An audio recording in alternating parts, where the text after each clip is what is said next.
अलग अलग है, ये कभी नहीं मिलेंगी, ये कभी जिंदगी में भी नहीं मिलेगी, लेकिन हमें तो मिलानी है, लेकिन हमें तो मिलानी पड़ेगी भाई साहब। और मुझे एक सवाल का जवाब देके जाओ कि हम you are understand my feeling, okay. कि हाइगन साहब तो कह रहे हैं कि वेव की तरह नेचर शो करता है, जबकि हमारे ये जो आइंस्टीन साहब है और मैक्स प्लांक के कह रहे हैं कि फोटोन की तरह यानी पार्टिकल की तरह बिहेव शो करता है।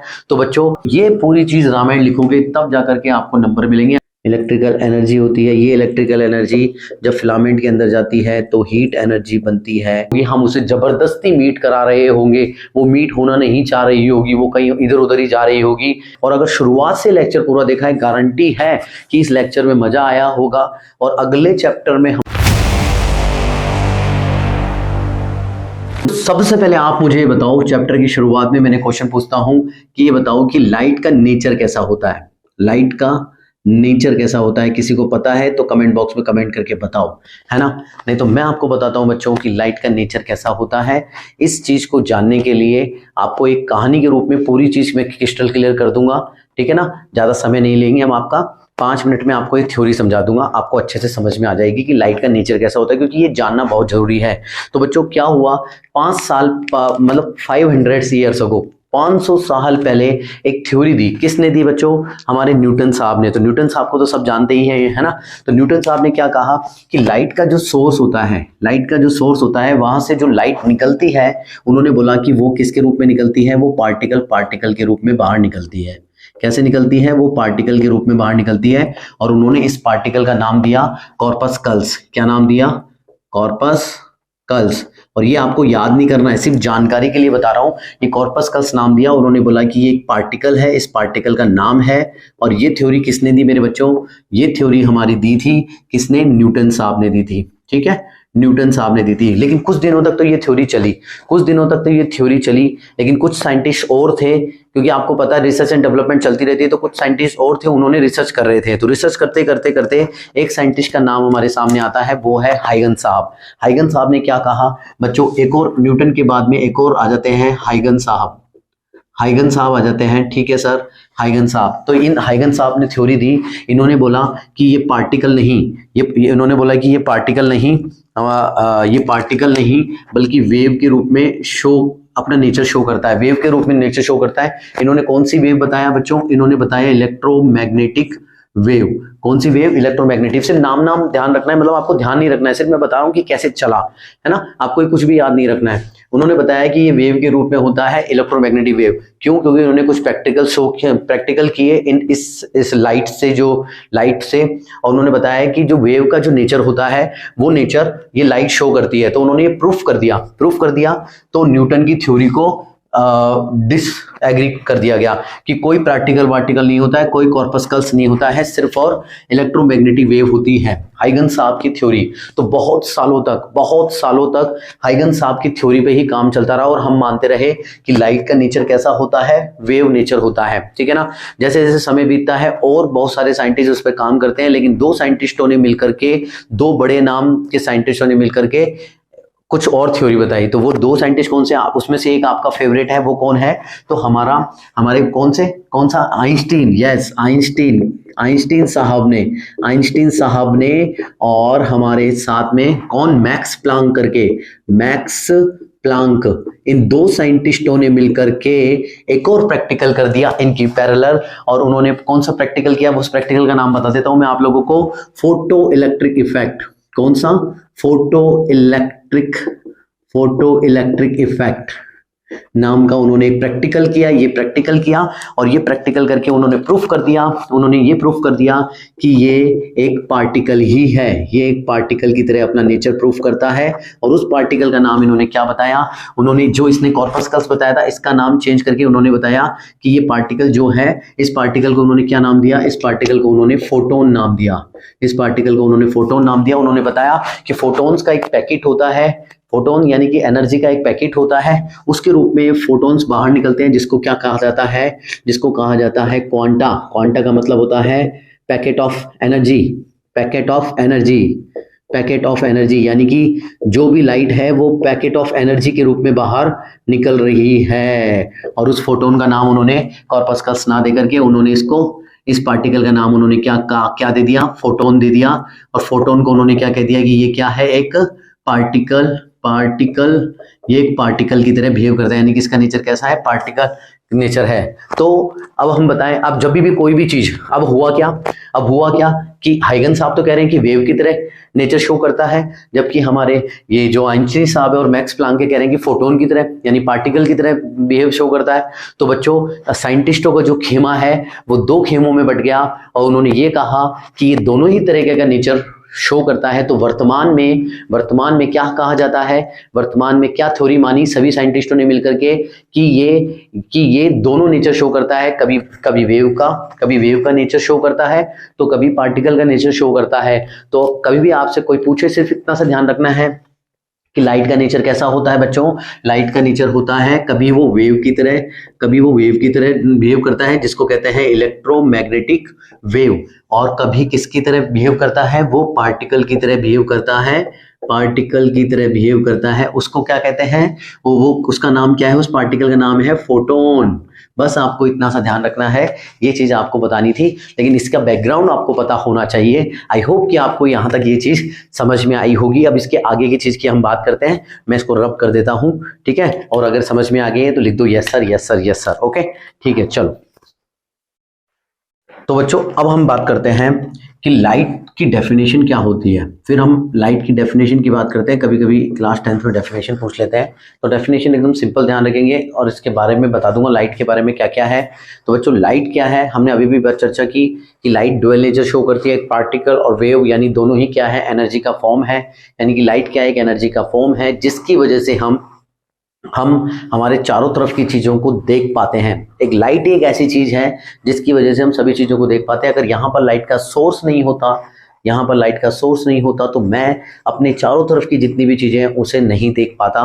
तो एक डेफिनेशन, सिंपल सी डेफिनेशन हो जाती है बच्चों। देखो हम यहाँ पर चीजों को, कंसेप्ट को समझने आए हैं, चैप्टर को इजी करने आए हैं, है ना। अब मैं यहाँ पर आपको लिख करके टाइम तो वेस्ट नहीं करूंगा, लेकिन फिर भी थोड़ी बहुत चीजें जो हम लिखेंगे यहाँ पर वो इंपॉर्टेंट होगी और उससे आप अपने नोट्स में हैंड टू हैंड लिख लो, साथ साथ आपका इंटरेक्शन भी बना रहेगा।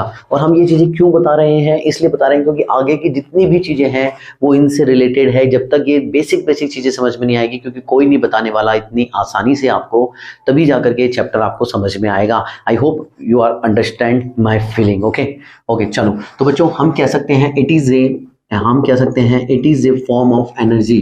क्या कहेंगे, it is a form of energy का एक फॉर्म है ना, एनर्जी एंड विच जिसकी वजह से हम क्या कर सकते हैं, हमारे चारों तरफ जो कुछ भी है उसको देख सकते हैं। Which enable us to see around us, ठीक है, हम चारों तरफ देख सकते हैं। तो यहां पर अंडरलाइन लगा लो केवल और केवल कि एक तो सबसे मेन कैरेक्टर जो है इसका कि हम उसके चारों हम देख सकते हैं, और it is a form of energy, बस इतनी चीजें ध्यान रखेंगे, it is a form of energy. और एक मोस्ट इंपॉर्टेंट बात लाइट के लिए ये है, it is A electromagnetic wave होती है। ये तो आपको मैंने बताया है, इलेक्ट्रोमैग्नेटिक वेव होती है, जिसके कारण बच्चों ये क्या करती है, ये किसी भी मीडियम में, ध्यान रखना, ये किसी भी मीडियम में ट्रेवल कर सकती है, ठीक है। लाइट जो है वो किसी भी मीडियम में ट्रेवल कर सकती है, उसको कोई भी मीडियम रोकता नहीं है, यहां तक कि वो वैक्यूम में भी ट्रेवल करती है, ठीक है, ध्यान रखना। तो ये ट्रेवल कहां कर सकती है, एनी मीडियम, कोई भी मीडियम होना चाहिए, कोई भी मीडियम हो सकता है, लेकिन वो मीडियम कैसा होना चाहिए मेरे प्यारे प्यारे विद्यार्थियों, वो मीडियम होना चाहिए बच्चों ट्रांसपेरेंट होना चाहिए, ट्रांसपेरेंट होना चाहिए, ना कि क्या होना चाहिए, जबकि क्या नहीं होना चाहिए, वो ओपेक नहीं होना चाहिए, ध्यान रखना, ओपेक नहीं होना चाहिए।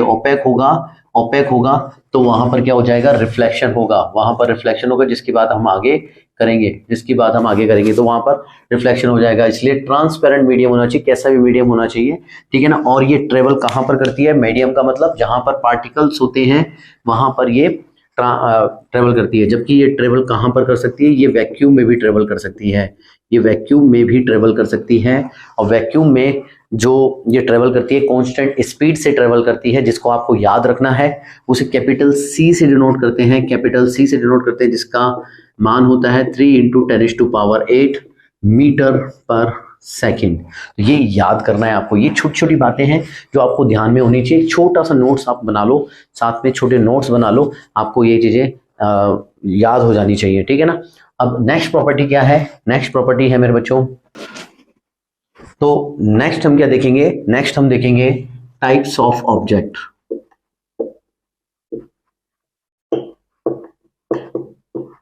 टाइप्स ऑफ ऑब्जेक्ट कि भाई जो लाइट है वो आ कहां से रही है, क्या है लाइट, तो वो ऐसे ऑब्जेक्ट, तो उसकी वजह से लाइट को जानने की वजह से हमने ऑब्जेक्ट को दो भागों में बांटा है। दो भागों में कौन कौन से दो भागों में बांट दिया बच्चों, हमने दो भागों में बांट दिया है, हमने दो भागों में काट दिया है। एक वो भाग जिसको लुमिनियस कहते हैं, लुमिनस कहते हैं, और एक वो जो नॉन लुमिनस ऑब्जेक्ट होते हैं, नॉन लुमिनस ऑब्जेक्ट होते हैं, नॉन लुमिनस ऑब्जेक्ट होते हैं, लुमिनस और नॉन लुमिनस ऑब्जेक्ट।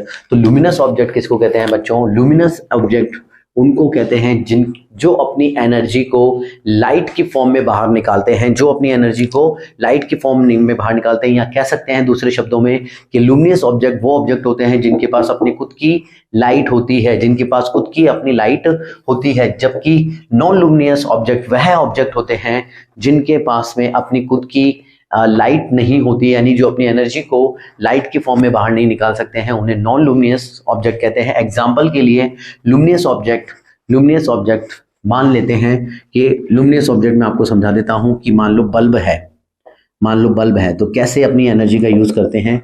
बल्ब है तो बल्ब जो हो गया बच्चों, इसके अंदर एक फिलामेंट लगा हुआ है, यस सर, और एक फिलामेंट लगा हुआ है। जब इसे हम इलेक्ट्रिकल की सोर्स से यूज करते हैं, स्विच को ऑन करते हैं, तो यहाँ पर इलेक्ट्रिकल एनर्जी होती है या नहीं होती है, होती है सर, इलेक्ट्रिकल एनर्जी होती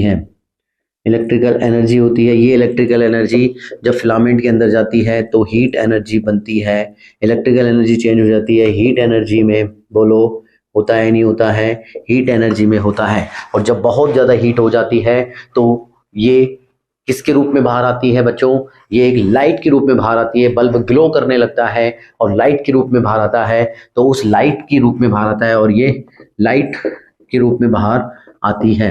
तो इसी को ही, तो ये कैसा ऑब्जेक्ट हो गया, ये लुमिनस ऑब्जेक्ट हो गया, क्योंकि इसने अपनी एनर्जी, हीट एनर्जी को लाइट में कन्वर्ट कर दिया है। इसके पास अपनी खुद की एनर्जी थी जिसको इसने लाइट में चेंज कर दिया है, इसलिए बल्ब क्या है, एक सोर्स है, लुमिनस का सोर्स है। दूसरी बात हम कर लेते हैं कैंडल की। मान लेते हैं ये कैंडल हमने ले ली है, ओके, ये कैंडल जो बर्न हो रही है बच्चों, ओके, ये कैंडल ये बर्न हो रही है, और कैंडल बर्न हो रही है, तो मुझे जल्दी से बताओ कि इसमें कौन सी एनर्जी लाइट में चेंज हुई है, इस लाइट में चेंज हुई है, बताओ कौन सी एनर्जी बच्चों। जब भी ये वैक्स चलता है इसके अंदर हाइड्रोकार्बन होते हैं, ये हाइड्रोकार्बन क्या करते हैं बच्चों, जलते हैं, यानी कि केमिकल एनर्जी, कौन सी एनर्जी बच्चों, केमिकल एनर्जी जो बदल रही है हीट में, और हीट ट्रांसफर हो रही है बच्चों किसमें, लाइट में। जब ये ग्लो करता है, बहुत ज़्यादा हीट इकट्ठी हो जाती है तो लाइट के रूप में बाहर आती है, और ये भी हमें ग्लो करता हुआ नजर आता है, ये भी हमें नजर आती है। और सबसे बड़ा सोर्स मैं सूरज के बारे में बता देता हूँ, जिसको हम कहते हैं, क्या कहते हैं बच्चों, सूरज जो अपनी रोशनी निकालता है वो कैसे बाहर आती है, कौन सी ऐसी एनर्जी है, यहाँ पर बच्चों न्यूक्लियर एनर्जी का यूज होता है। Nuclear energy fusion and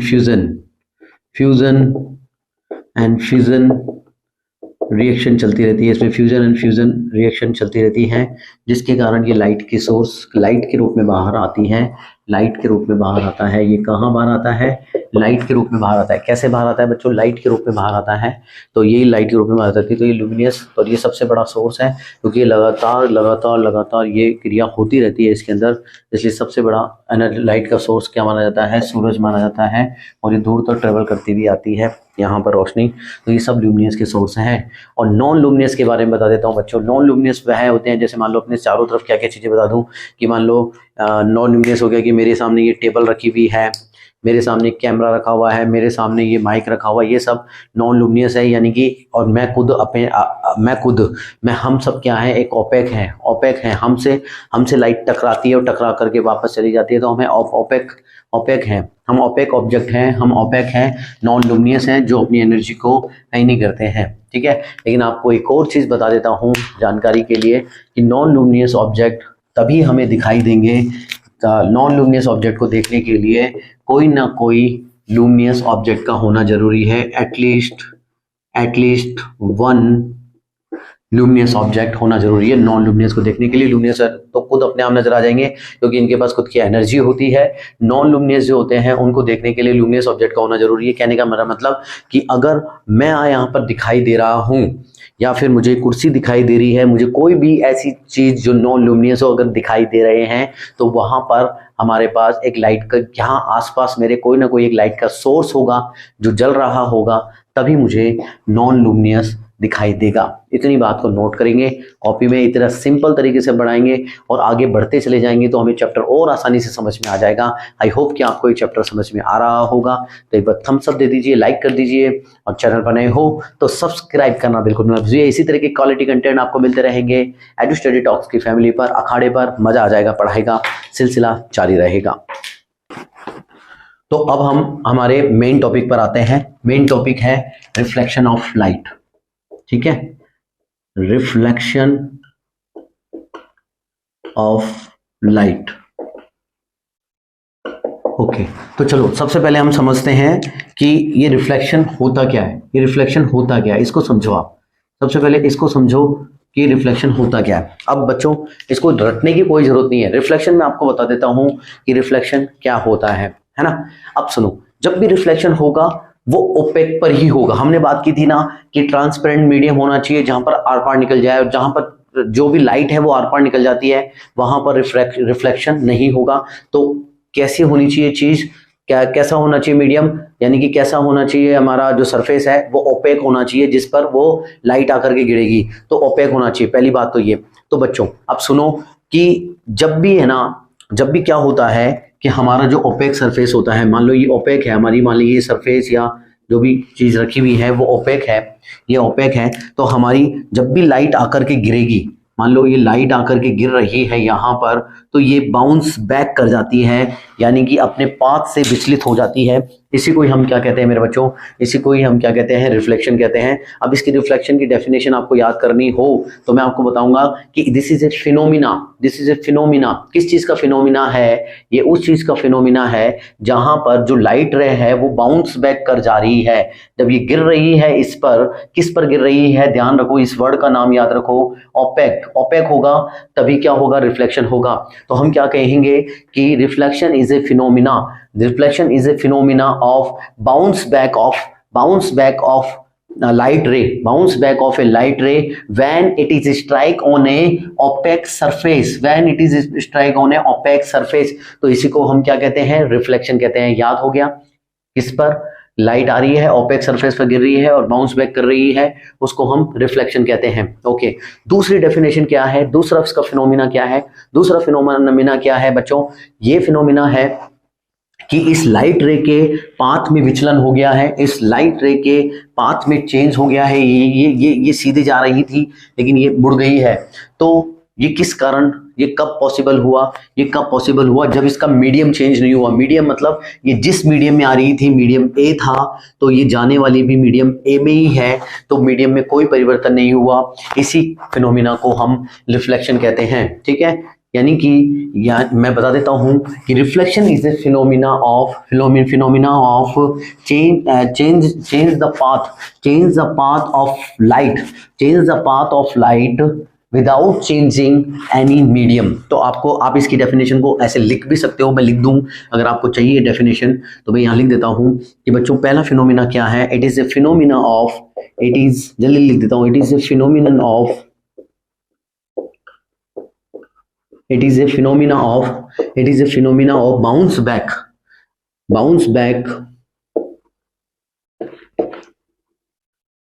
bounce back of light ray when when it is strike on opaque surface। कौन सा सरफेस बच्चों?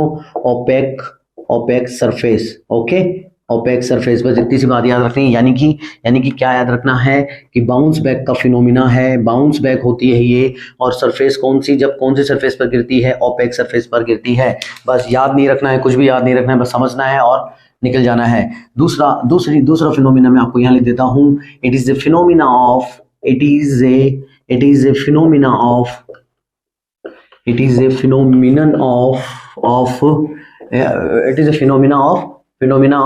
change in the path of change in the path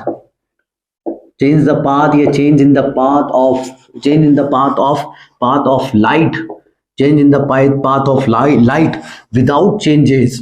कि इसके पाथ में तो चेंज होता है लेकिन without changes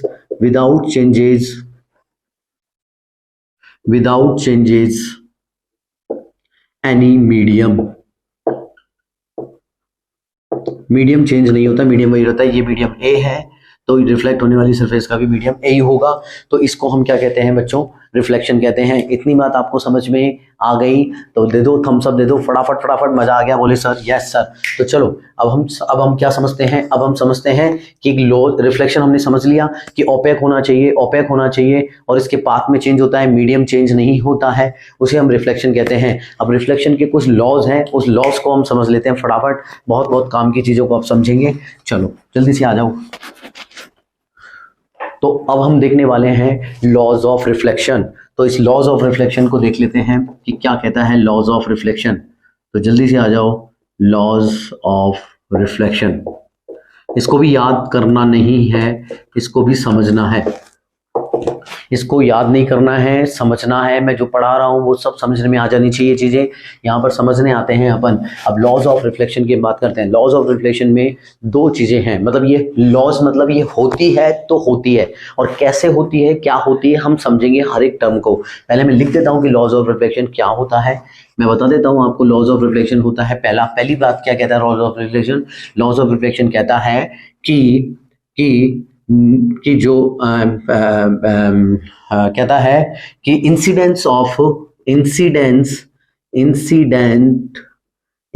रे, रिफ्लेक्टेड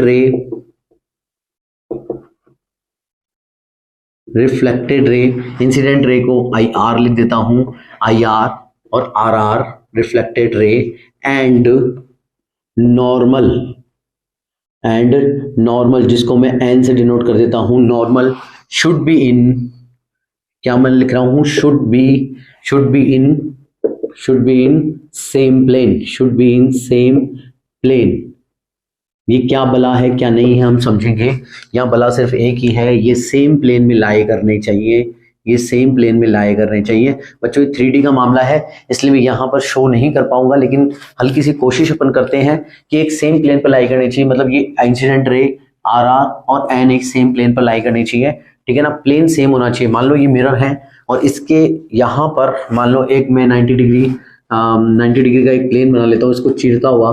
तो जब कोई रे आएगी तो ये रे उस प्लेन के ऊपर होनी चाहिए, निकलने वाली रे उस प्लेन के ऊपर होनी चाहिए, और जो नॉर्मल है वो भी उसी प्लेन पर होना चाहिए। ये ऐसा होता है ना।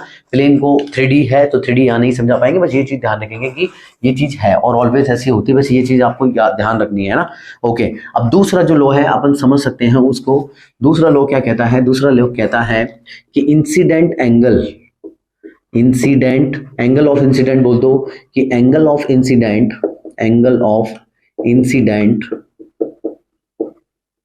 is always equal to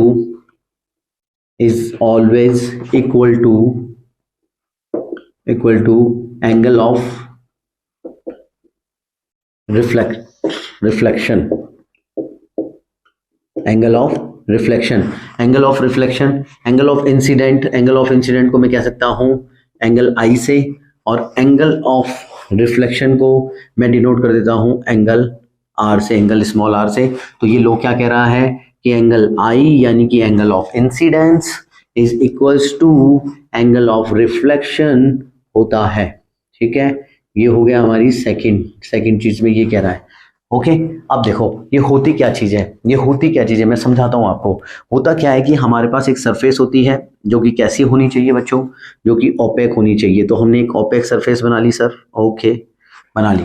तो इसने कहा है, सबसे पहली बात की है कि इंसिडेंट रे, ठीक है ना, आईआर की बात कर रहा है ये, इंसिडेंट रे।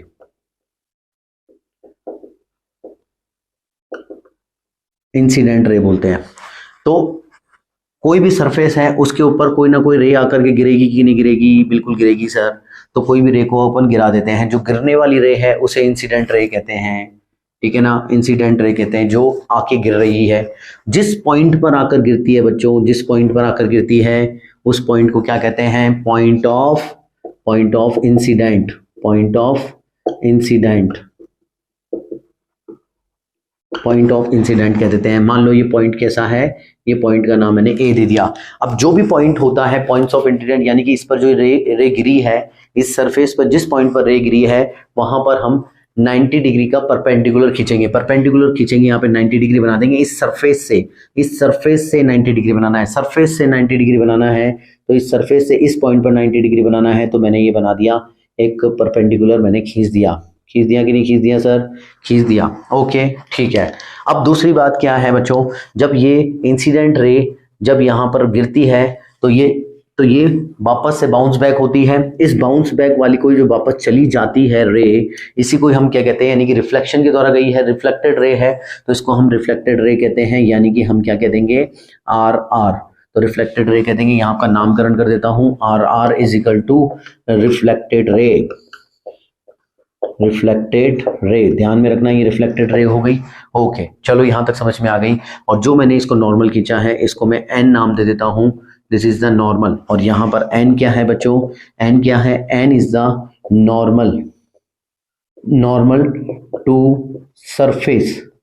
और इस सरफेस का नाम दे देता हूं मैं एम एन नाम की एक सरफेस है ना, सरफेस कौन सी, M N.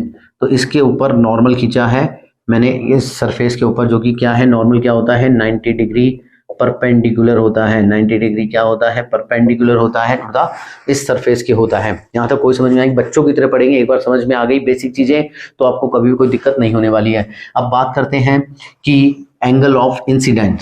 Angle of incident मतलब कि आपका जो नॉर्मल है, ध्यान में रखना है, कान खोल के ध्यान रखना, इसको अपने अंदर घुसा लो, कहीं भी घुसा लो, ठीक है ना, कि जो भी एंगल अपन निकालने वाले हैं, ये इंसिडेंट रे जो ये गिरी है ये एंगल बना रही है, देखो एक एंगल ये बना रही है और एक एंगल ये बना रही है, कान खोल के सुनो, ठीक है ना। ये एंगल बच्चों, ये एंगल हमारे नॉर्मल के साथ में है, ये वाला एंगल, ठीक है ना, इसको हम आई एंगल कहेंगे या फिर इसको आई कहेंगे। बताओ तुम में से किसी को पता हो, तुमने पढ़ रखा हो तो बताओ ये आई होगा या ये वाला आई होगा, बताओ कौन सा आई होगा। बच्चे हमेशा गलती करते हैं कि ये वाला आई ले लेते हैं, सरफेस से नहीं लेना है, हमेशा लेना है नॉर्मल से। तो नॉर्मल से इंसिडेंट रे जितना एंगल बना रही है उस एंगल को क्या कहता है, कहते हैं एंगल ऑफ इंसिडेंस, यानी कि एंगल आई क्या है बच्चों, angle of incidence, angle of incident, okay.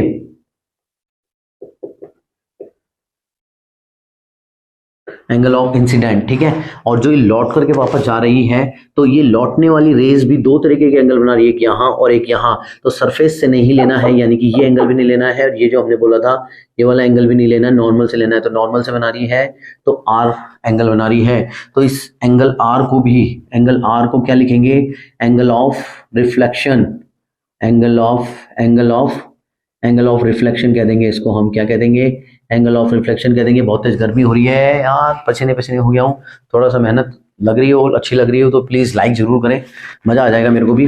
और हाँ तो ये चीज हो गई है। तो इस लॉस के हिसाब से क्या कहेंगे कि ये जितना एंगल बना रही है, ये जो इंसिडेंट रे है और ये जो आर है, ये दोनों के बीच में जो एंगल बन रहा है वो बराबर होता है, यानी कि ये जितना एंगल होगा वो इतना ही एंगल होगा। मान लो ये 30 डिग्री एंगल है, आई इज इक्वल टू 30 है, तो ये जाने वाली जो रे है वो नॉर्मल ये जो नॉर्मल बनाया है, इस नॉर्मल के साथ भी 30 डिग्री का ये एंगल बनाएगी। तो हम कह सकते हैं angle I always equal to angle R. तो बताओ यहाँ पर कोई दिक्कत, इस लॉज ऑफ रिफ्लेक्शन में आपको यही ध्यान रखना है, इस पर रट्टा मार लो, है ना, क्योंकि ये प्लेन थोड़ा 3D में समझ में आता है, यानी कि जो परपेंडिकुलर प्लेन होता है उसके ऊपर ये तीनों रे जो होती है लाइन, यानी कि नॉर्मल आर आर और हमारी जो आई आर है, ये हमारी क्या होनी चाहिए बच्चों, एक सेम प्लेन में होनी चाहिए। ये कंडीशन है, ठीक है, ये एक सेम प्लेन में होनी चाहिए, ध्यान में रखना। और फिर उसके बाद में हमने बता दिया कि एंगल ऑफ, ये वाली चीज ध्यान रखेंगे, ये वाली चीज ध्यान रखेंगे कि angle of incidence equal to angle of reflection होता है। कोई दिक्कत, कोई परेशानी नहीं होनी चाहिए, इस चीज को नोट कर लो और ध्यान रख लो। कोई चीज नहीं समझ में आई हो तो हैंड टू हैंड अभी पूछ लो। आपकी ये मान के चलो हर एक चीज अच्छी होने वाली है अगर पूरा ध्यान दे रहे हो तो। मैंने आपको बता दिया एंगल ये नहीं मानना है, एंगल ये मानना है, बस इतना सा आपको ध्यान देना है इसमें। कोई दिक्कत, कोई परेशानी नहीं नहीं नहीं, तो ओके लिख दो, यस सर आ गया समझ में, मजा आ गया सर, ओके ठीक है। चलो अब मैं आपको बताता हूं। तो अब जो भी मैं टॉपिक बताने वाला हूं बहुत बहुत ज्यादा इंपॉर्टेंट है, पूरे चैप्टर पे वो कंसेप्ट यूज होने वाले हैं। और उसके बाद में हम देखेंगे जो कि परीक्षा में आपसे के पूछा जाएगा कि प्लेन मिरर के द्वारा जो इमेज बनती है उसका नेचर क्या है और रे डायग्राम के द्वारा बताओ। तो सबसे पहले मैं आपको बताता हूं, क्या चीज बताता हूं कि आपको बता देता हूं कि इमेज बनाने के लिए, किसी भी ऑब्जेक्ट की इमेज बनाने के लिए हमेशा ऑब्जेक्ट से आपको मिनिमम यानी कि मिनिमम कितनी, मिनिमम 2 रेज की जरूरत है। मिनिमम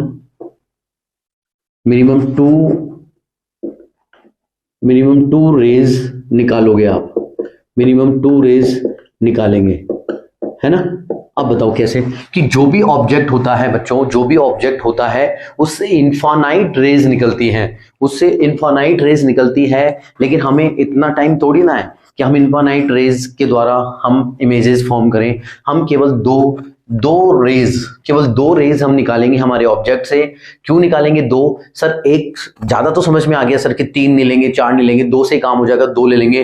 तो सर एक क्यों नहीं लेंगे? तो बच्चों एक इसलिए नहीं लेंगे क्योंकि एक क्या है, एक रे होती है और जब वो टकरा करके रिफ्लेक्ट होगी तो उसका पता नहीं होगा कि वो कहाँ जाके मिल रही है। तो हमें मिलाने यानी कि कोइंसिडेंस, क्योंकि जब भी इमेज कब फॉर्म होती है बच्चों, इमेज कब फॉर्म होती है, इमेज कहाँ फॉर्म होती है, इमेज तब फॉर्म होती है जब रिफ्लेक्टेड रेज, जब अब क्या होती है बच्चों, जब मिनिमम 2 रिफ्लेक्टेड रेज, जब रिफ्लेक्टेड रेज क्या करती है, कोइंसाइड करती है, तो वहां पर ही क्या बनती है बच्चों, वहां पर ही बनती है, इमेज बनती है। Are you getting my point? बिल्कुल गेटिंग पॉइंट। हाँ, लेकिन एक पॉइंट इसलिए लेंगे कि अगर एक पॉइंट की जो रेज होगी वहां पर हम कोइंसिडेंट पॉइंट को पता नहीं कर पाएंगे, कोइंसाइड जो पॉइंट है वो मिल नहीं पाएगा। तो कोइंसाइड जो पॉइंट है वहां पर ये इमेज मिलती है, और ये इमेज जहां भी मिलती है वहां पर हम वो पर्दा रख देते हैं, स्क्रीन रख देते हैं, और उस स्क्रीन पर हमें ये इमेज मिलती है। Are you getting my point? Okay चलो ठीक है। अब बताओ मेरे को जल्दी सी कि अब टाइप्स ऑफ इमेज बताओ।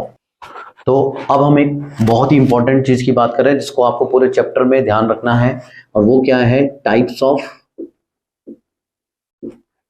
टाइप्स ऑफ इमेजेस की बात हम करने वाले हैं, टाइप्स ऑफ इमेज की, ठीक है ना, टाइप्स ऑफ इमेज की।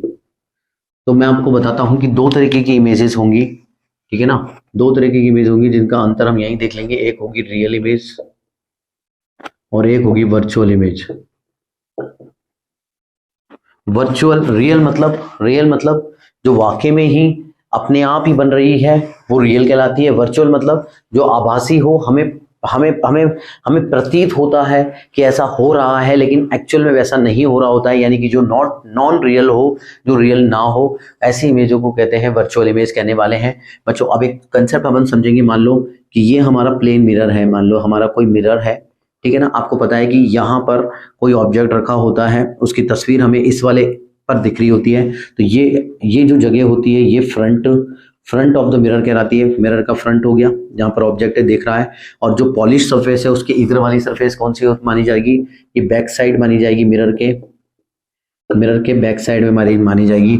और हम बात कर रहे हैं सारा कंसेप्ट जो कि है मिरर की बात कर रहे हैं, यानी कि मिरर, ध्यान रखना ये मिरर के बारे में मैं आपको बता रहा हूँ, ठीक है ना, मिरर के बारे में बता रहा हूँ। और मिरर में क्या होता है बच्चों, मिरर के बारे में बता रहा हूँ, ठीक है। तो रियल इमेज तब बनने वाली है जब हमारी जो रिफ्लेक्टेड रेज है, जो हमारी रिफ्लेक्टेड रेज है, हमने बात करा कि दो रिफ्लेक्टेड रेज जब आपस में मीट करती है तो ये हमेशा रियली मीट करती है। हमने इसमें कोई काम नहीं किया, ये अपने आप मीट करती है। यानी कि आपको एक शब्द लिखा हुआ नजर आएगा, ये आपको लिखना है कि ये कैसी होती है बच्चों, जिसमें रिफ्लेक्टेड रेज, जिसमें ऐसी इमेज जिसमें रिफ्लेक्टेड रेज एक्चुअली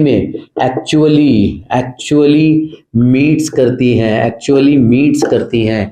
यहाँ पर कौन सा वर्ड हाईलाइटेड करेंगे बच्चों, यहाँ पर एक्चुअली मीट्स करती हैं रिफ्लेक्टेड रेज। ये पॉइंट नंबर 1 हो गया, ये पॉइंट नंबर 1 हो गया, ठीक है, पॉइंट नंबर 1 हो गया। जबकि वहां पर क्या होता है, जबकि वहां पर होता है मेरे प्यारे प्यारे विद्यार्थियों, वहां पर क्या होगा, वहां पर मीट करती हुई प्रतीत होगी। हम उसे जबरदस्ती मीट करा रहे होंगे, वो मीट होना नहीं चाह रही होगी, वो कहीं इधर उधर ही जा रही होगी, लेकिन हम उसे जबरदस्ती मीट कराएंगे खींच करके। तो हम यहाँ पर एक वर्ड लिख देंगे कि जब रिफ्लेक्टेड रेज लिख लेना, रिफ्लेक्टेड रेज क्या हो बच्चों, अपीयर्स टू मीट हो, क्या हो, अपीयर्स टू मीट, मीट होती हुई प्रतीत हो, और एक्चुअल में मीट ना हो और मीट होती हुई प्रतीत हो, तब वो कैसी इमेज बनाएगी बच्चों, वर्चुअल इमेज बनाएगी। और एक्चुअली मीट हो वो रियल इमेज बनाने वाली है। इस बात को कान खोल के सुन लो। पहली बात हो गई कंप्लीट, ओके। और मिरर में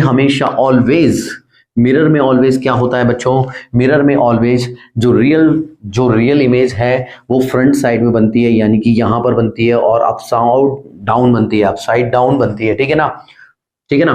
तो हम क्या लिखेंगे, ये मिरर के, ये हमेशा कहाँ बनती है, मिरर के फ्रंट साइड में बनती है, जबकि ये वाली जो इमेज है, ये मिरर के कहाँ बनेगी बच्चों, ये मिरर के पीछे बनती है, पॉलिश वाली सरफेस के पीछे, यानी कि कहाँ पर बच्चों, बैक साइड बनती है, लिख दो, मिरर के कहाँ बनती है, ये मिरर के बैक साइड में बनती है। यहां तक कोई दिक्कत नहीं हो रही है, यस लिख दो फटाफट कमेंट बॉक्स में, और लाइक कर दो, शेयर कर दो, मजा आ जाएगा, ठीक है ना। मिरर के फ्रंट साइड में और ये मिरर के बैक साइड में होती है ऑलवेज।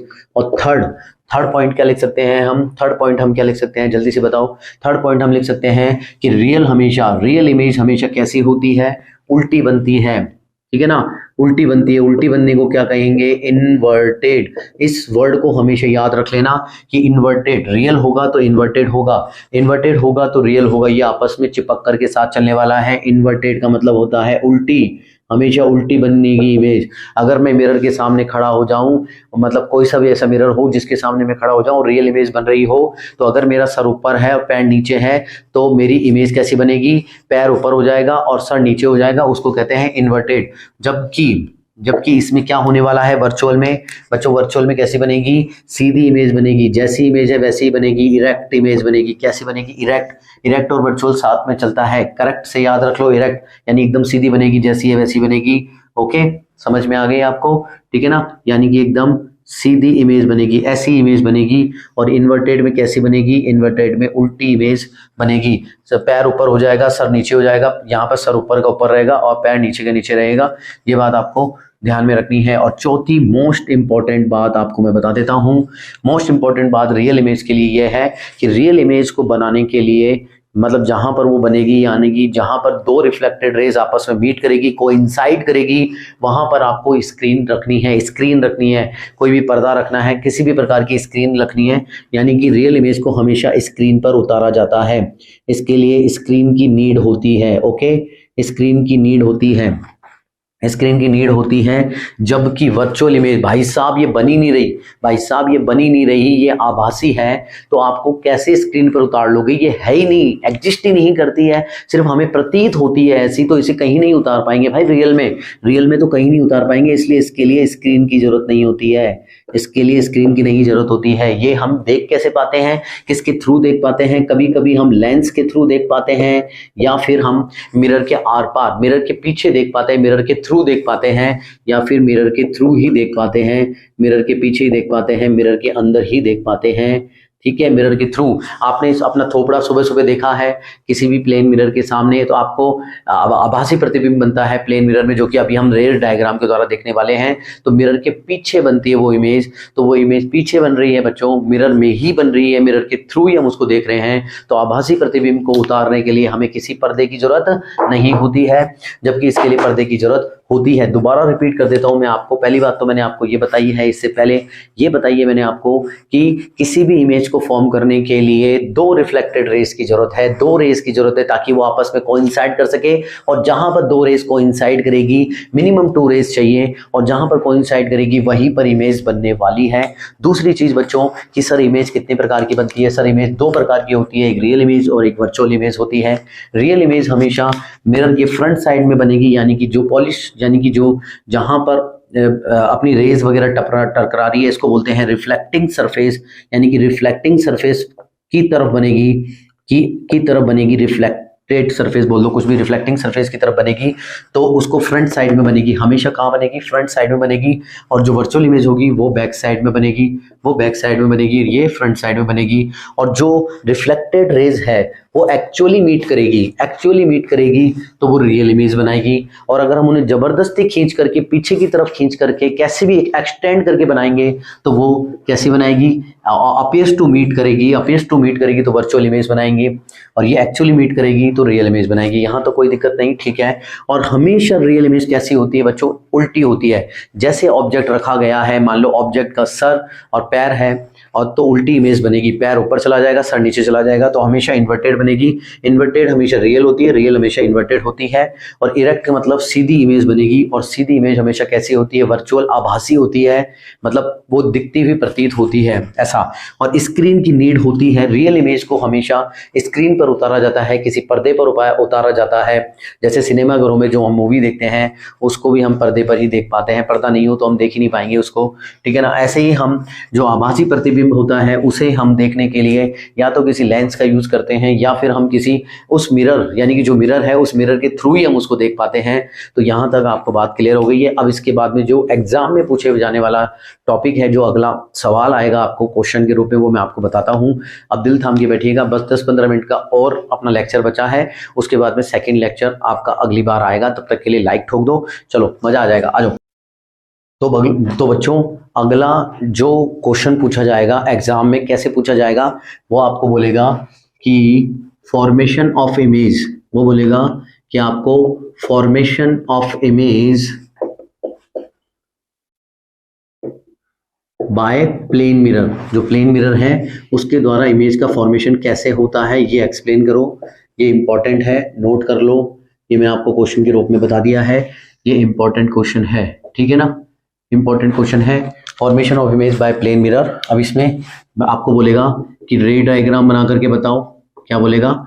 रे डायग्राम बताओ, बना करके रे डायग्राम के द्वारा बनाओ, ठीक है साहब। एक तो रे डायग्राम बता पूछेगा, और सेकंड चीज पूछेगा नेचर ऑफ इमेज के बारे में बताओ। ये दो चीजें आपको पार्ट के रूप में पूछ सकता है। ये क्वेश्चन हम देखने वाले हैं, इतनी चीजें हमने पढ़ ली है, अब ये क्वेश्चन हम आसानी से सॉल्व कर पाएंगे, ठीक है ना। कुछ नहीं, जो इससे पहले लेक्चर में मैंने इससे पहले जो बातें बताई हैं उन्हीं चीजों का यूज होने वाला है। तो यूज करते हैं, हम बनाते हैं, कैसे बनाएंगे देखो। आप जैसे जो मैंने पढ़ा दिया ना उसी के थ्रू आप ये आंसर भी लिख लोगे, ठीक है ना। तो हम सबसे पहले क्या बोल रहा है? Plane mirror. तो हम एक प्लेन मिरर बना लेते हैं बच्चों। मैंने एक प्लेन मिरर बना ली, ठीक है। अब प्लेन मिरर कैसा होना चाहिए? ये भी तो ग्लास है, अब ये ओपेक होना चाहिए कि नहीं होना चाहिए? तो इसको पॉलिश करो जल्दी सी। मैंने पॉलिश कर दिया, सिल्वर की पॉलिश से कर दिया। जो सिल्वर है, सिल्वर कोटेड कर दिया इसको। सिल्वर है जो कम से 98 to 99% रिफ्लेक्ट कर देता है। तो ये क्या हो गया? हमारा ओपेक मिरर हो गया। ये क्या हो गया? मिरर हो गया। और वो भी कैसा बना दिया? सबसे पहली बात तो ये कि ओपेक बनाना था, ओपेक बना दिया। ओके, ठीक है, चलो। अब इसके बाद में मैंने आपको बताया laws of reflection. Laws of reflection में क्या क्या चीजें हैं देखो। लॉज ऑफ रिफ्लेक्शन में मेरे पास है आई इंसिडेंट रे IR, मेरे पास है रिफ्लेक्टिव रे RR, और मैंने क्या बताया था आपको? नॉर्मल है, एक मेरे पास नॉर्मल है, एक मेरे पास एंगल ऑफ इंसिडेंट है, एक मेरे पास एंगल ऑफ रिफ्लेक्शन है। इसके बारे में अपन बात होगी। तो ये सारी चीजें बनाओ इस पर, सारी चीजें बनाओ। सर बनाते हैं, ओके। और मैंने ये भी बताया कि 2 रेज चाहिए। क्या चाहिए? लेक्चर पूरा देखा है तो 2 रेज चाहिए हमारे को। तो हमेशा एक ऑब्जेक्ट बनाएंगे, उस ऑब्जेक्ट से हमें 2 रेज निकालनी है। Are you getting my point? Okay. तो पहले सबसे पहले एक ऑब्जेक्ट खड़ा कर दो मेरे बच्चों। मैं एक ऑब्जेक्ट खड़ा कर देता हूँ हरे रंग से। मैंने मान लो ये ऑब्जेक्ट खड़ा कर दिया, यहाँ पर कोई भी ऑब्जेक्ट खड़ा कर दिया। मान लो इतना बड़ा मेरा ऑब्जेक्ट है, ताकि आपको दिख जाए। ये मेरा एक ऑब्जेक्ट है। हमेशा ध्यान रखना कि ऑब्जेक्ट के हेड से, हमेशा हेड से 2 रेज निकालनी है। टेल जो होता है ना, टेल के लिए एक हॉरिजॉन्टल लाइन खींच दो आप। तो बस ये हॉरिजॉन्टल लाइन इस तरीके से खींच दो टेल के लिए, तो ठीक है ना। जब इसकी हाइट अपन निकालेंगे तो ये मैंने हॉरिजॉन्टल लाइन मैंने खींच दी। टेल से एक हॉरिजॉन्टल लाइन हमेशा खींच दो और यहाँ पर खड़ा कर दो अपना ऑब्जेक्ट। और इस ऑब्जेक्ट का नाम मैंने दे दिया ए और बी, मैंने दे दिया ऑब्जेक्ट का नाम। अब यहाँ पर हेड, जो इसका हेड है ए है, इससे आपको 2 रेज निकालनी है। 2 रेज कैसे निकालनी है उसकी चर्चा अब अपन करने वाले हैं, ठीक है ना। पहली रेज मैंने निकाल दी है पैरेलल। पहली रेज मैंने निकाल दी है पैरेलल, यानी कि यहाँ पर जाकर के टकरा रही है। इसको क्या बोलेंगे बच्चों? जो रेज यहाँ से निकलती है और मिरर पर जाके टकराती है, उस रेज को क्या बोलते हैं सर? इंसिडेंट रे बोलते हैं। कौन सी रे बोलते हैं? इंसिडेंट रे बोलते हैं। अब आपको तो सब पता चल ही रहा है, बिल्कुल इंसिडेंट रे बोलते हैं। फिर मैंने आपको बोला कि आपको जब भी कोई इंसिडेंट रे जब टकराती है तो जो भी पॉइंट होता है ये पॉइंट ऑफ इंसिडेंट होता है, और इस पॉइंट ऑफ इंसिडेंट पे आपको एक नॉर्मल खींचना है। गौर फरमाइएगा, अब यहाँ पर गलती होने के चांसेस है और कंसेप्ट क्लियर होने के चांसेस है। यहाँ पर जो ये पॉइंट है, यहाँ पर आपको क्या खींचना है? नॉर्मल, यानी कि 90 डिग्री खींचना है। और 90 डिग्री कहाँ से खींचना है? इस सरफेस से खींचना है, जो ये हमारा सरफेस है यानी कि मिरर है। मिरर से 90 डिग्री खींचना है, यानी कि नॉर्मल खींचना है। उसके बाद में मिरर को भूल जाना है, नॉर्मल याद रखना है। तो पहले बनाने के लिए, नॉर्मल बनाने के लिए हमें सरफेस याद रखनी है। इस सरफेस से 90 डिग्री का नॉर्मल खींचेंगे। खींचो सर, खींचो जल्दी से खींचो। मैंने खींचा सर ये नॉर्मल, ये मैंने नॉर्मल खींच दिया है सर। नॉर्मल 90 डिग्री इसी लाइन के ऊपर होगा। ध्यान रखना, मैं जो डॉटेड लाइन से बना रहा हूँ ये भी क्या है बच्चों? एक नॉर्मल ही है, एक नॉर्मल ही है। इस नॉर्मल का नाम मैंने दे दिया एन, और एन डैश दे दिया है, दे दिया मैंने एंगल का नाम। ओके, ठीक है। अब मैंने आपको बोला था, अब इसके बाद में मेरे को ये बताओ कि एंगल ऑफ इंसिडेंट का कितना है। इसमें एंगल ऑफ इंसिडेंट कितना है? 0 डिग्री है या 90 डिग्री है? यानी कि ये रेज नॉर्मल से कितना एंगल बना रही है? आपका आंसर क्या आ रहा है? 0 डिग्री आ रहा है या 180 डिग्री आ रहा है या 90 डिग्री आ रहा है? क्या आ रहा है? आंसर बताओ जल्दी सी। मैंने आपको कंसेप्ट बताया है कि जब भी इंसिडेंट रे आती है तो वो नॉर्मल से कितना एंगल बनाती है? नॉर्मल से। ध्यान रखो, ये एंगल नहीं लेना है, ये सरफेस से एंगल नहीं लेना है। ये एंगल तो हमें 90 डिग्री हमने नॉर्मल बनाने के लिए लिया है, तो ये एंगल नहीं लेना है। ध्यान रखना है, क्योंकि ये सरफेस से बन रहा है। हमें एंगल लेना है, हमें एंगल लेना है नॉर्मल से लेना है। और ये जो रेड वाली लाइन है ये नॉर्मल से 0 डिग्री का एंगल बना रही है। एंगल ऑफ इंसिडेंट कितना है? 0। क्यों 0 है? कि लाइन के ऊपर लाइन चढ़ी हुई है, लाइन के ऊपर लाइन चढ़ी हुई। ध्यान रखो, एक लाइन के ऊपर जब दूसरी लाइन चढ़ी हुई होती है तो वो कितने डिग्री का एंगल बना रही होती है बच्चों? वो कितने डिग्री का एंगल बना रही होती है? वो 0 डिग्री का। कई बच्चों को ये चीज समझ में नहीं आती, मैं समझा देता हूँ कि मान लो ये एक लाइन है और इसके ऊपर एक लाइन चढ़ी हुई है, तो जब तक तो ये 0 डिग्री का ही बनाएगी। फिर मान लो इससे हल्की से ऊपर उठ गई ये रेड लाइन, तो मान लो 3 डिग्री का एंगल बना दे। मान लो ये इससे ऊपर उठ गई तो ये 3 डिग्री, फिर इससे ऊपर उठ गई तो ये 6 डिग्री, ऐसे करके ऊपर उठ गई तो ये 90 डिग्री का एंगल होता है। यानी कि एक के ऊपर एक होगी, यानी कि इसके ऊपर ही होगी तो वो 0 डिग्री का एंगल बनाएगी कि नहीं बनाएगी? तो नॉर्मल से कितना बना रही है? 0 डिग्री का एंगल बना रही है ना? बिल्कुल सही बात है। तो जब ये एंगल ऑफ इंसिडेंट 0 है तो एंगल ऑफ रिफ्लेक्शन कितना होगा? बताओ मेरे को, एंगल ऑफ रिफ्लेक्शन बताओ। पढ़ा है ना पूरा लेक्चर? ईमानदारी से बताना, अगर पूरा लेक्चर पढ़ा है तो एंगल ऑफ रिफ्लेक्शन बता दोगे। लॉज ऑफ रिफ्लेक्शन क्या कहता है बच्चों? लॉ ऑफ रिफ्लेक्शन क्या कहता है कि एंगल ऑफ इंसिडेंट जितना होता है उतना ही हमारा एंगल ऑफ रिफ्लेक्शन होता है। यानी यहाँ पर कितना आ रहा है? 0 डिग्री आ रहा है। तो यहाँ से टकरा करके रेज वापस से 0 डिग्री लौट जाएगी पीछे की तरफ, बाउंस बैक कर जाएगी कि नहीं कर जाएगी? बाउंस बैक बिल्कुल कर जाएगी। तो बाउंस बैक करने वाली को मैं पीछे वापस से बाउंस बैक करा देता हूँ। ये बैक वाली बाउंस बैक कर रही है और ये इधर जा रही है, ये कौन सी रे है बच्चों? ये RR है, ये आर आर है, और जो रेड लाइन से थी वो हमारी इंसिडेंट रे थी, मानते हो इस बात को, ठीक है। और ये हमारा क्या है, ये हमारा नॉर्मल है, ये हमारा क्या है, ये हमारा नॉर्मल है।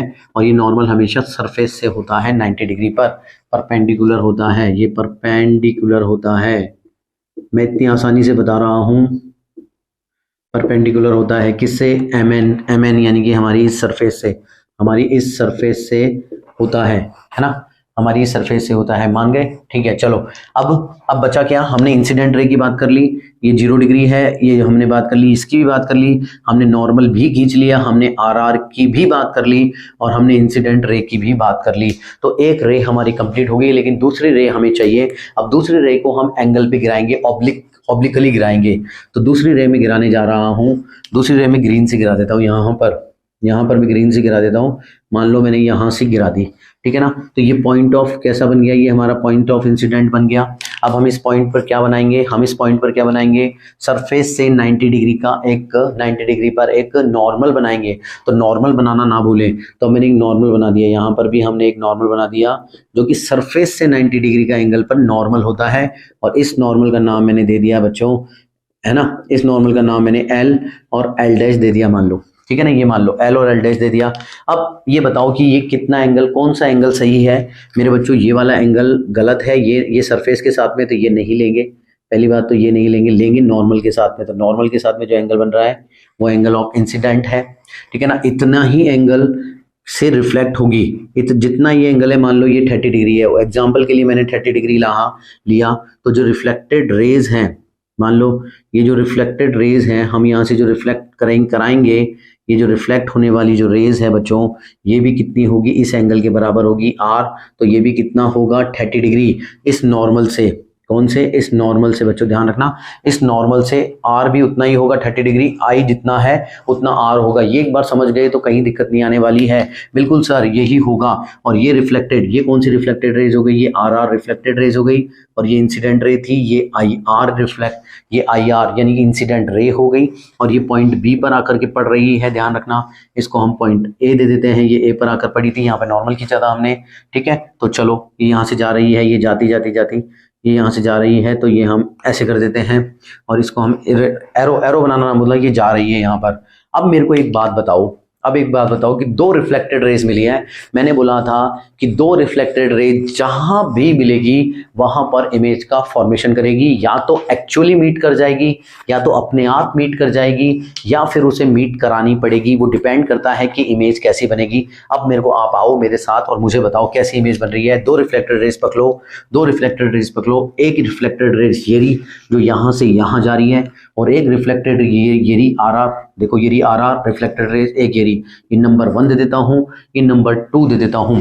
जो एक ऐसे जा रही है और एक ऐसे जा रही है, क्या लगता है इनकी मंजिल अलग अलग है? हाँ, इनकी मंजिल अलग अलग है, ये कभी नहीं मिलेंगी, ये कभी जिंदगी में भी नहीं मिलेगी, लेकिन हमें तो मिलानी है, लेकिन हमें तो मिलानी पड़ेगी भाई साहब। हम तो इमेज का फॉर्मेशन कर रहे हैं, चाहे वो रियल हो चाहे वर्चुअल हो। तो मेरे को ईमानदारी से दिल पे हाथ रख के कसम खा के बताओ कि क्या ये रेज कभी मिलेंगी? जो एक रेज ये जा रही है और एक रेज ये जा रही है, नहीं मिलेगी। तो एक काम करो, उनको पीछे की तरफ खींच दो, आगे नहीं मिल रही है तो पीछे ले जाओ। चलो कैसे ले जाएंगे सर, ये थोड़ा समझाओ। बिल्कुल, देखो ये वाली रेज को मैं पीछे करना चाहता हूँ, तो इसी लाइन में, इसी पाथ पे पीछे करता चला जाऊंगा, मुझे कोई मतलब नहीं कहाँ जा रही है ये, तो मैं पीछे करता चला गया, यहाँ चला गया, ठीक है सर, ये आभासी मैंने पीछे ले लिया है, ठीक है। अब ये वाली जो रिफ्लेक्टेड रेज है, इसको मैं पीछे ले जा रहा हूँ, यहाँ से पीछे ले जा रहा हूँ, ठीक है ना। अब ये क्या सीधी लाइन है, अब ये सीधी लाइन पीछे जा रही है, पीछे जा रही है, पीछे जा रही है, पीछे जा रही है, यही चीज मैंने पीछे ले जाई, मैं रेड से बना देता हूँ, ये चीज मैं पीछे ले गया, डॉटेड करते करते। तो ये बच्चों मैंने बोला था दो रिफ्लेक्टेड रेज, चाहे वो पीछे खींच करके पॉइंट पर कोइंसिडेंट हो रही है, चाहे वो कैसे ही हो रही है, तो वहां पर इमेज का फॉर्मेशन होगा। तो यहाँ पर इमेज का फॉर्मेशन होने वाला है। और बच्चों ये इमेज का फॉर्मेशन होगा कि नहीं होगा? होगा। और ये हेड से निकली थी, तो इमेज किसकी, ये दो रेज किससे निकली थी, कौन से पार्ट से निकली थी? हेड से निकली थी। तो यहाँ पर भी इमेज बनेगी, हेड की इमेज बनेगी, और बाकी जो रेज हैं वो बाकियों की इमेज बनाएगी। लेकिन मैंने आपको बोला था ये बना दो, तो ये बेस है, तो ये ऐसे कैसे आप ये खड़ा कर दो, तो आप देखेंगे कि ये इमेज और ये इमेज बन चुकी है। ये कौन सी थी? AB थी। तो मैं दे देता हूं ए डैश और बी डैश, इसका नाम मैंने दे दिया ए डैश बी डैश। हमारा काम खत्म हो गया, रे डायग्राम बन गया है, हमें इमेज प्राप्त हो गई है, हमें इमेज प्राप्त हो गई है। अब नेचर आप बताओगे, क्योंकि इससे पहले मैंने सारी चीजें आपको बता दी है, अब नेचर आप बताओगे। आ जाओ नेचर की बातें करते हैं, नेचर की बातें करते हैं, नेचर ऑफ इमेज की बातें करते हैं मेरे प्यारे प्यारे विद्यार्थियों। बड़ा हवा में उड़ रहे हो। पहला पॉइंट मुझे देख करके बता दो, पहला पॉइंट मुझे देख करके बता दो कि ये रियल इमेज है या वर्चुअल इमेज है। रियल इमेज है कि वर्चुअल इमेज है? सर आपने बताया था कि रियल इमेज वह इमेज होती है जो मिरर के फ्रंट साइड में बनती है, और वर्चुअल इमेज वह होती है जो मिरर के बैक साइड में बनती है। तो this is a back side image बन रही है, बैक साइड में, और बैक साइड में बन रही है। तो सर ये कैसी होगी? वर्चुअल होगी। तो मैं क्या लिख सकता हूं? क्या मैं लिख सकता हूं यहाँ पर सर ये वर्चुअल इमेज होगी? वेरी गुड, वेरी गुड, ठीक है। मैंने बताया था वर्चुअल होगी तो वो कैसी होगी? सर इरेक्ट होगी, करेक्ट होगी, इरेक्ट होगी, यानी कि जैसी इमेज थी वैसी की वैसी बनने वाली है, यानी कि अपसाइड राइट बनने वाली है, अपसाइड राइट बनने वाली है। ओके, तो अपसाइड राइट बनने वाली है, यानी कि कैसे बनने वाली है बच्चों? इरेक्ट इमेज बनने वाली है, इरेक्ट इमेज बनने वाली है, यानी कि सीधी इमेज बनने वाली है। कहीं तो ये सीधी इमेज बनने वाली है, क्योंकि सर वर्चुअल और इरेक्ट दोनों साथ में जुड़ करके आता है। अगर हमें वर्चुअल पता है तो हम इरेक्ट बता सकते हैं, इरेक्ट पता है तो हम वर्चुअल बता सकते हैं। और हम देख भी सकते हैं कि ये इमेज सीधी थी, ये इमेज हेड ऊपर था तो इसका हेड भी ऊपर है, अपसाइड राइट ही है, तो ये हमने बता दिया सर ये इरेक्ट है। थर्ड पॉइंट मेरे प्यारे प्यारे विद्यार्थियों, थर्ड पॉइंट बताओ, इमेज की साइज बताओ। साइज का मतलब height of the distance, A B की डिस्टेंस और ए डैश बी डैश की डिस्टेंस कैसी लग रही है आपको? बच्चों ध्यान रहे ये प्लेन मिरर है, और प्लेन मिरर रोजाना जो आप अपनी आईने में अपनी तस्वीर को देखते हो, अपना मेकअप करते हो या कुछ भी करते हो, तो वो भी प्लेन मिरर ही होता है। और हमारी जो तस्वीर होती है, यानी कि जो हमारी इमेज होती है, वो जैसे हम दिखते होते हैं उतनी ही बराबर होती है। और यह देखने में भी लग रहा है कि A B is equal to A dash B dash. हम बोल सकते हैं, हम यहाँ पर थर्ड पॉइंट में बोल सकते हैं कि ए बी जो हमारा क्या था? ऑब्जेक्ट था। ए बी जो कि हमारा ऑब्जेक्ट था, उसकी जो साइज है ए डैश बी डैश के बराबर, यानी कि इमेज की साइज के बराबर है, इमेज की साइज के बराबर है। और इसे हम बच्चों एच ओ यानी कि हाइट ऑफ ऑब्जेक्ट, और इसे हम एच आई से डिनोट करते हैं। किससे? Height of object and height of image, यानी कि हाइट यानी कि साइज बोल दो या कुछ भी बोल दो, साइज बोल सकते हो, हाइट बोल सकते हो, साइज बोल सकते हैं, साइज ऑफ ऑब्जेक्ट है ना। और एच आई का मतलब यहाँ क्या है? Size of image. क्या है बच्चों? Size of image. तो हमने क्या बोला? यहाँ पर यही चीज थी, ए बी और ए डैश को हम लिख सकते हैं H O is equal to H I होगा इसमें। बिल्कुल करेक्ट बात है, कोई दिक्कत नहीं, कोई परेशानी नहीं। चौथी बात क्या हम देख करके क्या बता सकते हैं? हम क्या बता सकते हैं बच्चों? हम ये बता सकते हैं इसमें देख करके कि जो मिरर से ऑब्जेक्ट की दूरी, मिरर से ऑब्जेक्ट कितनी दूरी पर रखा है? मिरर से ऑब्जेक्ट की दूरी को हमेशा किससे बोलते हैं? यू से। हम मिरर से ऑब्जेक्ट की जो दूरी है उसे हम यू से डिनोट करते हैं, ये जो ऑब्जेक्ट कितनी दूरी पर रखा है मिरर से, उसको यू कहते हैं। और जो इमेज बनी है मिरर से, वो कितनी दूरी पर बनी है, उसे हम v से डिनोट करते हैं। और जब भी आप स्केल लेकर के कैसे बनाओगे, अभी तो मैंने आपको बिना स्केल के बनाया है, तो अभी आपको बराबर नजर नहीं आ रही होगी, लेकिन ये हमेशा बराबर होती है प्लेन मिरर में। तो आप क्या कह सकते हो कि u is equal to v होगा हमेशा। अगर आप खुद स्केल लेकर के प्रॉपर बनाओगे तो u हमेशा v के बराबर आएगा, यानी कि u जितनी दूरी पर होगा v उतनी दूरी पर होगा, यानी कि v मतलब इमेज की जो दूरी है मिरर से वो v कहलाती है। और जो ऑब्जेक्ट हमने रखा है, ये जो ऑब्जेक्ट हमने रखा है उसकी मिरर से जो दूरी कहलाती है वो u कहलाती है, और इसमें u v के बराबर होता है। मैं यहाँ पर ये भी लिख देता हूँ आपको कि जो u है, u is a distance of object. ये कहाँ से है? मिरर से है। और v क्या है बच्चों? Distance of image from mirror. ये क्या है? Distance of image from mirror, distance of object u। तो ये हमेशा ध्यान रखना है, ये हमेशा ये जो एब्रिविएशन है हमेशा यूज होने वाला है। पांचवी और सबसे इंपॉर्टेंट बात इस पर तो आप स्टार मार्क लगा दो, यहाँ से मिटा देता हूँ इसको, और यहाँ पर आप लिख दो, एक काम करो सबसे स्टार मार्क लगा दो जो हर आदमी को समझ में नहीं आती है। और क्या होगा अब मैं आपको बता देता हूँ। प्लेन मिरर में एक और चीज इंपॉर्टेंट होती है, जो इमेज बनती है, ध्यान रखना, जो इमेज बनती है वो इरेक्ट तो बनती है, सीधी बनती है, लेकिन वो होती कैसी है, वो लेटरली इन्वर्टेड होती है। मैं बता देता हूं, लेटरली इन्वर्जन लिख दो, लेटरली इन्वर्जन लिख दो, लेटरली इन्वर्टेड लिख दो, उल्टी होती है, कुछ भी लिख सकते हो आप। लेटरली इन्वर्जन और लेटरली इन्वर्टेड होती है, भूल जाते हैं। अभी लेटरली इन्वर्जन और लेटरली इन्वर्टेड का मतलब क्या है, ये है कि जब भी हम हमारी शक्ल प्लेन मिरर में देखते हैं, तो अगर हम हमारा राइट साइड उठाते हैं तो हमारे सामने जो इमेज बन रही होती है हमारी, वो हम राइट साइड उठाते हैं तो हमें वो लेफ्ट साइड उठा हुआ नजर आता है इमेज के अंदर, इसी को ही। लेकिन होती तो सीधी है भाई, सर की जगह पर सर है, पैर की जगह पर पैर है, लेकिन जो घूमी हुई इमेज बनती है हमारी, घूमी हुई इमेज बनती है, यानी कि उसको लेटरली इन्वर्टेड इमेज कहते हैं, ठीक है ना। वर्टिकली इन्वर्टेड होती है वो, उसको कहते हैं लेटरली इन्वर्टेड, ठीक है ना। कि राइट वाला पोर्शन तो लेफ्ट वाले पोर्शन की तरफ नजर आ रहा है, उसे लेटरली इन्वर्टेड कहते हैं, लेकिन सीधी बनती है। ध्यान रखना कि सर की जगह सर और ये उसकी जगह पैर की जगह पैर दिखता है, लेकिन लेटरली इन्वर्टेड होती है। तो ये पूरी चीज रामायण लिखोगे तब जाकर के आपको नंबर मिलेंगे। आई होप कि आपको समझ में आया होगा।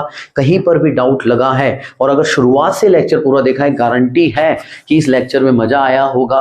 और अगले चैप्टर में हम पढ़ने वाले हैं स्फेरिकल मिरर की बातें करेंगे। और मुझे एक सवाल का जवाब देके जाओ कि हमें स्फेरिकल मिरर की जरूरत क्यों पड़ती है, नीचे कमेंट बॉक्स में कमेंट करके जरूर बता देना। मैं सबका कमेंट पिक करूंगा और अगली बार उनका नाम भी लूंगा कि स्फेरिकल मिरर की जरूरत क्यों पड़ी, जबकि हमारे पास प्लेन मिरर था। और स्फेरिकल मिरर हम बनाते हैं, हमने किन्हीं कारणों से तो बनाया होगा, क्यों बनाया है मुझे बता देना नीचे कमेंट बॉक्स में कमेंट करके। और सोचना जब हम अगले लेक्चर में स्फेरिकल मिरर पढ़ रहे होंगे, दो तरीके के मिरर पढ़ेंगे, कॉनकेव मिरर और कॉन्वेक्स मिरर पढ़ेंगे, तब और मजा आने वाला है। उसके न्यूमेरिकल भी देखेंगे, साइन कन्वेंशन को देखेंगे और मजा आ जाएगा। आई होप कि इस लेक्चर में मजा आया होगा। थोड़ा लंबा था लेकिन मेरे को पढ़ाने में ऐसे ही आनंद आता है, और पढ़ाई में दिया हुआ टाइम कभी भी वेस्ट नहीं होता है। तो अगर चैनल पर नए हो तो जरूर से सब्सक्राइब करके जाना, लाइक करके जाना और प्यारा सा कमेंट जरूर छोड़ के जाना, ताकि मुझे पढ़ करके मुझे मोटिवेशन मिले और इस तरीके की वीडियोस में आपको बनाऊं। और कोई भी सजेशन हो वो भी जरूर बताना। थैंक यू सो मच मेरे प्यारे प्यारे विद्यार्थियों। जय हिंद, जय भारत, वंदे मातरम।